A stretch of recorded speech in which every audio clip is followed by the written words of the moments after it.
हम सबको ये तो मालूम है कि कचरे से पैसा तो कमा सकते हैं, पर कभी सोचा है कचरे को साफ करके उसे एक नया डिश भी बना सकते हैं। आज मैं बात करने वाला हूँ मनीला, जो कि फिलीपींस का कैपिटल है, जहाँ पे ऑलमोस्ट सब लोग रिसाइकलेबल मटेरियल जैसे कि मेटल, प्लास्टिक, पेपर, कैंस ये सब बेच के अपना घर चलाते हैं। वहीं ऑर्गेनिक फूड वेस्ट को अलग करके उसे साफ करके फिर वापस से कुक करके नया डिश बनाते हैं, जिसे ये कहते हैं बैकपैक।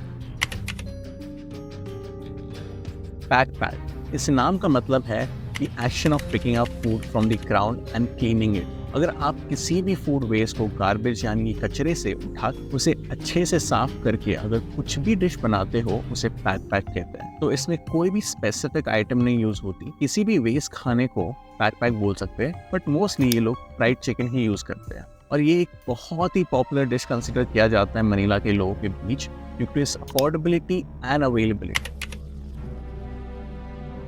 करीबन 3 बजे सुबह के इनका काम स्टार्ट होता है, चाहे बारिश हो या कितना भी मौसम खराब हो। ज़्यादातर वेस्ट रेस्टोरेंट के बाहर मिल जाता है, जहाँ पे रेस्टोरेंट वाले ये वेस्ट सेग्रीगेट करके रखते हैं और कुछ लोग तो इस कचरे को भी इन लोगों को बेचते हैं। फिर एक ट्रक आता है जहाँ पे सारा वेस्ट लोड होता है, फिर यही ट्रक इन स्लम एरिया में जाके डंप कर देता है। अब बारी आती है सॉर्टिंग की, यहाँ पे कुछ लोग डिस्ट्रीब्यूटर का काम करते हैं। वो उसी कचरे में घुस के एक एक कचरा चेक करते हैं अपने हाथों से। ये मोस्टली चिकन बोन्स ढूंढते हैं जिसपे थोड़ा मीट बचा हो, जिसमें कुछ नहीं होता उसे थ्रो कर देते हैं, बाकी सब अलग से एक पैकेट में रख देते हैं। और जिसमें भी राइस या सब्जी मिलती है उसे वो एनिमल फीडर्स को बेच देते हैं। तो बाय सनराइज ये सारा काम खत्म होता है और 10 kg पर बैग के हिसाब से सारे स्ट्रीट फूड वालों को इसे बेचा जाता है।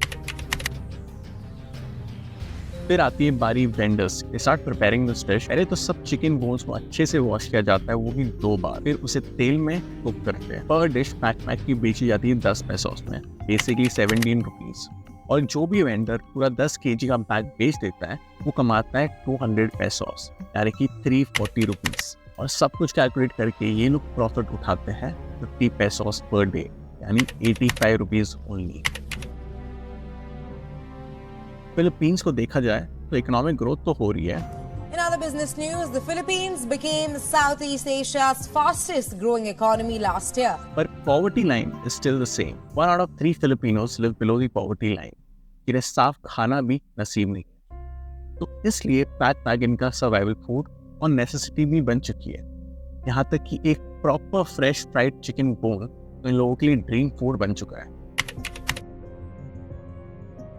पैक इसलिए पॉपुलर हुआ क्योंकि ये एक्सट्रीम पॉवर्टी में भी जीने वालों को सस्ता खाना प्रोवाइड करता है। जब लोगों के पास रिसोर्सेज कम थे तब फूड वेस्ट को रिसाइकिल करना शुरू किया गया। मनीला, जहां लोग सस्ता खाना भी अफोर्ड नहीं कर सकते, वहाँ पैक से कम पैसों में फैमिलीज को खाना मिलता है। इकोनॉमिक क्राइसिस के टाइम पे एक सर्वाइवल स्ट्रैटेजी बन गया, इसलिए मनीला के स्लम में ये बहुत कॉमन हो गया है। पैक खाने से बहुत हेल्थ रिस्क होते हैं। Recycling food that way is not No, it's not acceptable recommended at all. because as a chef, I'm trained in the HACCP. We call it HACCP, which is Hazardous Analysis Critical Control Points. It's an international standard for food safety, Right. HACCP. So they don't recommend recycling food. ये food hygiene का ध्यान नहीं रखता, जो bacterias और germs को invite करता है। इससे फूड पॉइजनिंग हो सकती है, जो पेट दर्द, वॉमिटिंग और डायरिया का कारण बन सकता है। इसमें हार्मफुल केमिकल हो सकते हैं जो long term health problems create करते हैं। पैक की कहानी मनीला की गरीब लोगों की रेसिलियंस और इंजेन्युइटी को दिखाती है। ये भी दिखाती है कि पॉवर्टी में जीने वालों को बेटर इकोनॉमिक अपॉर्चुनिटीज और सपोर्ट कितनी ज़रूरी है। पैक बहुत लोगों के लिए टेम्पररी सोल्यूशन हो सकता है, लेकिन ये फिलीपींस में मिलियन लोगों की ऑनगोइंग स्ट्रगल का क्लियर रिमाइंडर है।